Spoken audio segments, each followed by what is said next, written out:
कुमाऊं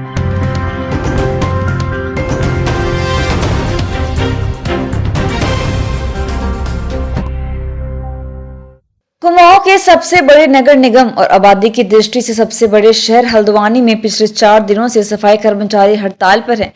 लिहाजा शहर की साफ सफाई को ठप होता देख नगर आयुक्त पंकज उपाध्याय वैकल्पिक व्यवस्था के साथ खुद शहर की सफाई में जुटे हुए हैं। साथ ही सुरक्षा की दृष्टि से पुलिस फोर्स को भी साथ लिया गया है। कर्मचारियों की हड़ताल को देखते हुए नगर आयुक्त ने नगर निगम के सभी कर्मचारियों की छुट्टी पर भी रोक लगा दी है। साथ ही सफाई कर्मचारियों को काम पर वापस लौटने की अपील भी करते हुए कार्रवाई की चेतावनी दी है।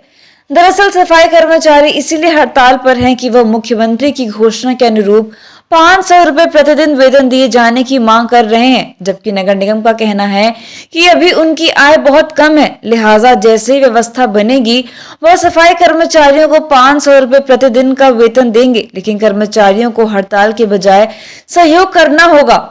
नगर निगम के कर्मचारियों की हड़ताल के बाद जहां जगह जगह साफ सफाई में दिक्कतें आ रही हैं, तो वहीं नगर आयुक्त ने सुरक्षा की दृष्टि से पुलिस फोर्स को साथ लेकर वैकल्पिक व्यवस्था से साफ सफाई करनी शुरू कर दी है।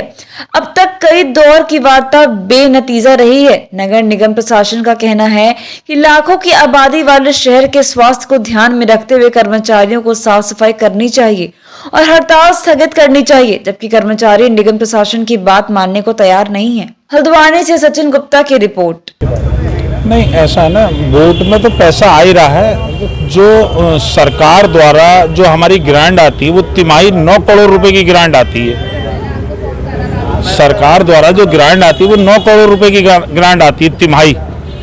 तो सरकार तो पैसा दे ही रही है, ऐसी बात नहीं। और माननीय मुख्यमंत्री जी ने 8 महीने पहले घोषणा कर रखी है कि 15,000 रुपये वेतन की। तो हम तो इनसे कुछ नई चीज थोड़ी मांग रहे हैं भाई। जो शासन के आदेश हैं, जो दूसरी तीसरी नगर पालिका है, नगर निगम और नगर पंचायत उन शासन के आदेशों को फॉलो कर रही है, हम तो वही फॉलो करने के लिए कह रहे हैं माननीय मुख्य नगर अधिकारी जी से, महापौर जी से, कि आप उन आदेशों को फॉलो। हम कोई 20,000 थोड़ी मांग रहे हैं, 15,000 रुपये मांग रहे हैं जो सरकार का जियो है। तो शहर की सफाई व्यवस्था नहीं, सफाई व्यवस्था तो अभी हम नहीं कर रहे हैं। और आप जो तरह तरह के फरमान जारी कर दे रहे हैं, मुख्य अभी आपने देखा होगा मीडिया के माध्यम से कि एक नया फरमान जारी कर दिया है, स्वच्छता समिति संविदा जो कामों पे नहीं आएंगे वो तुरंत भंग करती जाएंगी। हम देखें कैसे भंग करेंगे ये। अभी तो हम जो अपनी सीमाओं के अंतर्गत आंदोलन कर रहे हैं, अगर जरूरत पड़ी तो हमें सीमाओं से बाहर जाके भी आंदोलन करना पड़ेगा। फिर ये अधिकारी देख लें क्या होगा। कब तक चलेगा आपका? नहीं तो ये तो अनिश्चितकालीन के लिए हमने आंदोलन कर रखा है। जब तक 15,000 रुपए का मानदेय और दूसरी तीसरी मांगे हैं, हमारी आवासों की मांग है, जो स्वच्छता समिति के साथ जो हमारे डोर टू डोर पे लोग लगे हुए हैं उनको नगर निगम में सम्मिलित किया जाए, ये मांगे हैं, 9 सूत्री मांगे। तो शहर की सफाई व्यवस्था कैसे सही होगी फिर? नहीं, शहर की सफाई व्यवस्था हमें करनी चाहिए, शहर की सफाई व्यवस्था, और हम करते हैं, मगर उसका मानदेय भी तो दिया जाए हमें। आपने देखा होगा पिछले दिनों कोविड जैसी बीमारी आई थी, हमने अपने कामों में कहाँ कोताही बरती, अच्छे से अच्छी सेवा देने की कोशिश करी। और आपके चैनल के माध्यम से एक चीज और बताना चाहूंगा, जिन लोगों ने उनके परिवार के लोगों ने अपने परिवार की बॉडी नहीं छुई, हमारे लोगों ने छुई। 25 तारीख से हमारे जो पर्यावरण मित्र हैं विभिन्न श्रेणियों के, वो कार्य बहिष्कार पर हैं। और मैंने उनसे वार्ता भी करी है, मेयर साहब ने वार्ता करी है, अपील भी करी है, नोटिस भी जारी किया है। लेकिन आज 28 तक वो लगातार अभी कार्य बहिष्कार पर ही हैं। इससे निश्चित तौर पर सफाई की स्थिति में गिरावट आई है।